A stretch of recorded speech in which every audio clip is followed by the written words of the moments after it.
আমরা চাই যে হাদি হত্যার বিচার হোক। হাদি অত্যন্ত ভালো মানুষ ছিল, হয়তো বা হাদিকে আমরা সরাসরি দেখিনি, তারপরে ওর জন্য চোখের পানি আসে, কান্না আসে। এখানে এসে সবসময় আসলে দেখি হাদির কবরস্থ সবাই জিয়ারত করতেছে, কান্না করতেছে। আসলে আমাদেরও খুব কষ্ট লাগে।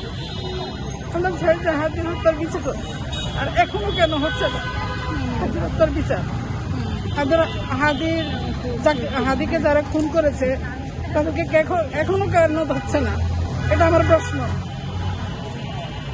প্রধান উপদেষ্টা ডক্টর মোহাম্মদ ইউনূসের কাছে প্রশ্ন, এবং আরো যারা আছে উপদেষ্টা সবার কাছে প্রশ্ন, কেন হাদির হত্যাকারীকে এখনো ধরা হচ্ছে না?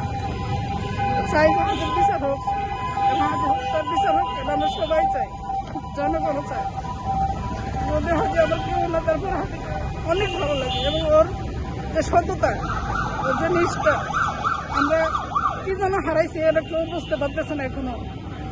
আমি হাদির মধ্যে যেটা পেয়েছি যে এত অল্প বয়সে এত অল্প সময়ে তার মধ্যে আমি দেখেছি শহীদ প্রেসিডেন্ট জিয়াউর রহমানের যে আচরণ, কথাবার্তা ছিল যেমন, ঠিক তেমনই হাদির মধ্যে পেয়েছি।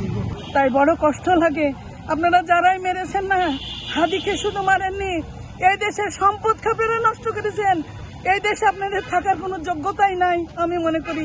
এবং বেশি বেশি করে আপনার এত দেরি হচ্ছে, এটা আমাদের বাংলাদেশের 89% আপনার হচ্ছে মানুষই কাঁদছে তার জন্য।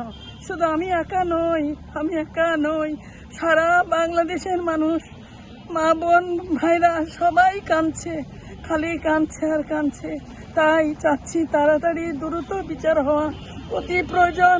আমাদের আত্মা খেয়ে বাংলাদেশের মানুষেরা তো কোটি মানুষের যেন শান্তি আসে এই বিচারটাতে, কিছুটা হলো আমরা শান্তি পাবো। আমরা আর না ফিরার দেশে আর হাদিকে পাবো না।